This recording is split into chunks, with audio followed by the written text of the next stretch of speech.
الحمد لولیہ والصلاۃ والسلام علی نبیہ اما بعد اعوذ باللہ من الشیطان الرجیم بسم اللہ الرحمن الرحیم۔ التفکر چینل کے ناظرین و سامعین، السلام علیکم ورحمۃ اللہ وبرکاتہ۔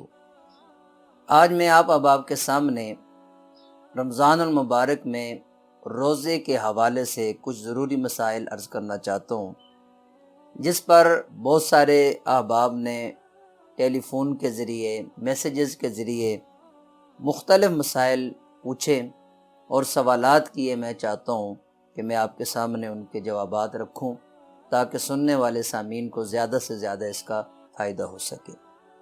ایک سوال پوچھا گیا کہ حالت روزہ میں اگر کسی کو احتلام ہو جاتا ہے تو کیا اس صورت میں روزہ ٹوٹ جاتا ہے یا وہ بندہ اپنا روزہ باقی ہے اور اس روزے کو آگے وہ چلائے؟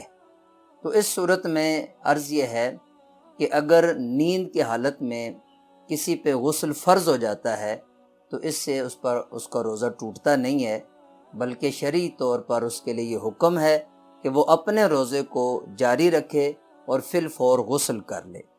اور اس غسل میں بھی اس نے جو غسل کے فرائض ہیں، کلی کرنا ہے، ناک میں پانی ڈالنا ہے اور پورے جسم پر پانی بہانا ہے، تو ان تمام فرائض کو بھی ادا کرے گا۔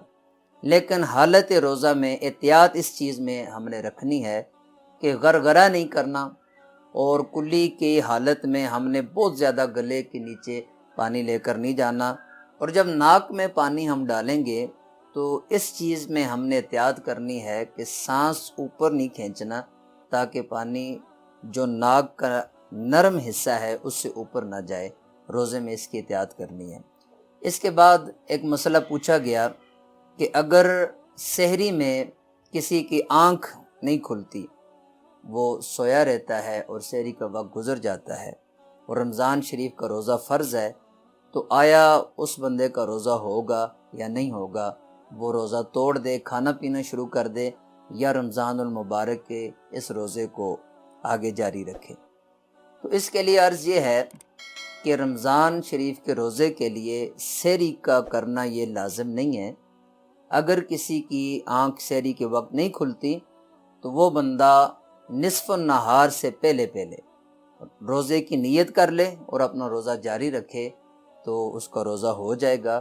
اس میں اس کو کھانے پینے کی اجازت بالکل بھی نہیں ہوگی۔ اس کے ساتھ ایک اور مسئلہ پوچھا گیا کہ اگر کوئی بندہ سحری کی اذان ہو جاتی ہے، اور اذان میں اکثر دیہاتوں میں یا شہر میں بھی بعض لوگ اس مسئلے میں غفلت کرتے ہیں اور غلطی ہو جاتی ہے کہ اذان ہو رہی ہوتی ہے اور احباب کھاتے پیتے رہتے ہیں، اور وہ یہ سوچتے ہیں کہ جب تک اذان کمپلیٹ نہیں ہوتی تب تک سحری کا وقت موجود ہے، ہم کھا بھی سکتے ہیں، پی بھی سکتے ہیں۔ تو یاد رکھیں، اس میں درست مسئلہ یہ ہے کہ سحر میں جو اذان کہی جاتی ہے وہ نماز فجر کے لیے ہوتی ہے۔ اس میں روزہ بند کرنا یا اس کو جاری رکھنا اس کا تعلق نہیں ہے، چونکہ جب طلوع فجر صبح صادق ختم ہو جاتی ہے تو اس کے بعد آپ کا سحر کا جو وقت ہے وہ ختم ہو چکا۔ اب آگے آپ اس کو کھانا پینا جاری نہیں رکھ سکتے، چونکہ اذان جب ہو جاتی ہے تو اذان اس بات کا اعلان ہوتا ہے کہ آپ کا سحر کا وقت ختم ہو چکا۔ اب اگر کسی نے اذان ہونے کے بعد کھانا پینا جاری رکھا تو اس نے اپنا روزہ برباد کر دیا، اس بندے کا روزہ ہوا ہی نہیں۔ تو اس میں احتیاط ہم نے یہ کرنی ہے کہ کچھ منٹ پہلے ہم اپنی سحر کو ختم کر دیں اور کھانا پینا وہ کلوز کر دیں تاکہ ہمارے روزے برباد ہونے سے بچ سکیں۔ اللہ تعالی ہمیں شرعی مسائل کو سن کر، سمجھ کر عمل کرنے کی توفیق عطا فرمائے۔ انشاءاللہ آئندہ سیشن میں ہم مزید مسائل پر گفتگو کریں گے۔ ان مسائل کو سیکھنے کے لیے، سمجھنے کے لیے آپ کامنٹ کریں، میسیجز کے ذریعے، کالز کے ذریعے آپ پوچھ سکتے ہیں۔ تو آپ سے گزارش ہے کہ آپ چینل کو سبسکرائب بھی کریں، کامنٹ بھی کریں، اور ایک تبلیغ اشاعت کے لیے اس کو شیئر بھی کریں تاکہ دیگر احباب کو بھی اس کا فائدہ ہو۔ وما علیہ الا البلاغ المبین۔